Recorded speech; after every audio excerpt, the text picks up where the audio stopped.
Bonjour et bienvenue dans D'Attaque des codes. Je suis Alexia Moreau, responsable assurance cyber chez D'Attaque et aujourd'hui nous allons parler de la directive NIS2. NIS2 est une directive qui vise à améliorer le niveau de cybersécurité des entreprises au niveau européen. Cette version vient remplacer la version initiale de NIS, donc NIS 1, pour pouvoir mieux répondre aux menaces actuelles. Son objectif principal, c'est vraiment de venir renforcer la cybersécurité au niveau des réseaux et des infrastructures, et particulièrement dans les secteurs sensibles tels que la santé, la finance ou encore l'industrie.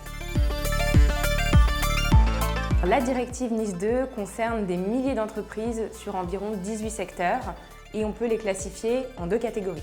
Il y a d'abord les entreprises essentielles, ce sont celles qui opèrent dans des secteurs critiques comme le transport, l'eau potable, les infrastructures numériques ou encore la santé. Elles répondent à deux critères principaux, à savoir plus de 250 employés et aussi un chiffre d'affaires supérieur à 50 millions d'euros. Ensuite, on retrouve les entreprises dites importantes. Elles sont bien sûr dans des secteurs dits un peu moins stratégiques que les premières. Toutefois, ce sont des secteurs clés, comme par exemple les services numériques, tout ce qui est alimentation ou encore produits chimiques. Pour celles-ci, on retrouve également deux critères de taille. Le premier, c'est que ces entreprises doivent avoir à minima 50 employés et aussi réaliser un chiffre d'affaires de plus de 10 millions d'euros. Les entreprises concernées par NIS2 devront répondre à des obligations clés.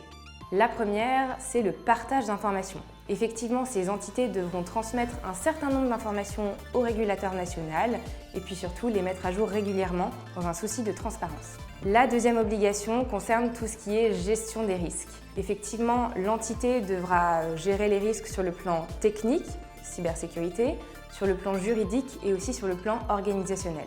L'idée, c'est vraiment de pouvoir identifier, évaluer et gérer les risques tout au long de l'année.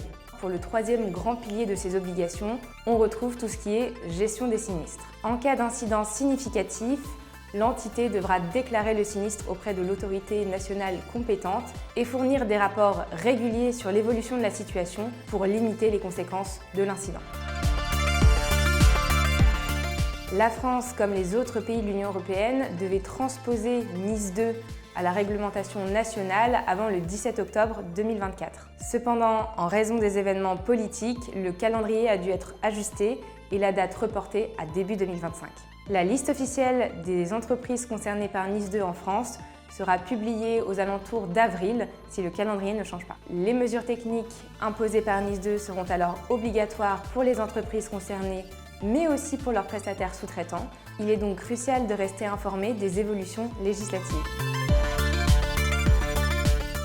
N'oubliez pas que pour vous accompagner dans cette mise en conformité, D'Attaque peut être présent à vos côtés.